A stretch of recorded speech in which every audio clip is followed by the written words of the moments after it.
Welcome back to Talking Pop Culture. Forgive me, my voice is slowly coming back. A couple nights ago, I was in the city watching my boys, Australia, play against Tunisia, which we won, and the city was just going wild all night.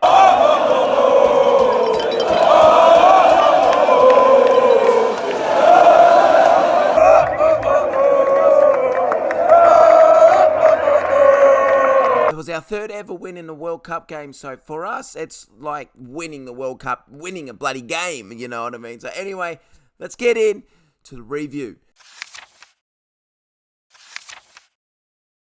Alright, so obviously after watching Black Panther, I thought, hey, I better do my Namor research, or Namor, and start reading some more books about this guy, because I really did fall in love with the character in the Black Panther film. Now, I was recommended some books by some friends, but they were the complete ongoing series, and I just wanted to read something short and sweet, so I decided to read Namor from 2003, which is a 12-issue miniseries. If you're expecting the badass Namor that we got in the Black Panther, well, let me tell you, in this 12-issue series, you're gonna get the complete opposite. This is more of a Romeo and Juliet story than it is, that badass, vicious Namor that I've been told about and that I saw in the film. So what happens is, Namor, as a little child, he's just walking along the surface world and he meets this girl, Sandy. Mind you, she's just running around in her bathers, and this kid is running around with his little slong out. So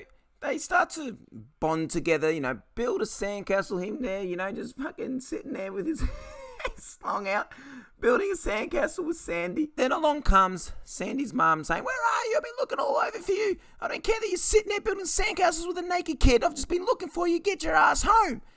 And then obviously Sandy goes home and Namor doesn't see her again. However, let's fast forward to where they become teenagers and they meet again on the surface world, and Namor's telling her how much he misses her and he just wants to be with her and let's catch up, and well, the Romeo and Juliet relationship begins. So the reason I say it's kind of like a Romeo and Juliet story, even though the parents, if you watch Romeo and Juliet, you'll know that the parents aren't approving of the kids in their relationships. However, the Atlanteans approve that Namor is with this surface girl, and her family, besides the mother, approves of her, Sandy, being with Namor, the Atlantean. However, the relationship starts to get tested because Sandy comes back home from having to swim with Namor, and the dad discovers that she has oil on her, and she's from a rich family that is about to lose all of their money. So the father's pestering her, "Where did you find this oil? We need to get it." At first, Sandy tells her, "Nah, it's in the wrong direction." She's not saying where it is because it's in Atlantis, and if they build the oil rigs in, over Atlantis, they could possibly destroy Atlantis. And well, then what happens next is up to you if you decide to pick up the book and read it. However, keep this in mind. If you are not a fan of rom-coms, if you don't like books that are based purely on love and romance, then do not read this book. I don't think you will enjoy it. The character building is only really around Namor, Sandy, Bebo, and Liz. The four characters. Bebo is obviously Namor's cousin who also falls in love with a surface world girl. And the problem is, because this book is solely on them, when they introduce the other characters that have problems with these main characters, you kind of don't feel anything. You kind of like, whatever, you know what I mean? Because they're just introducing them into the scene and then bang.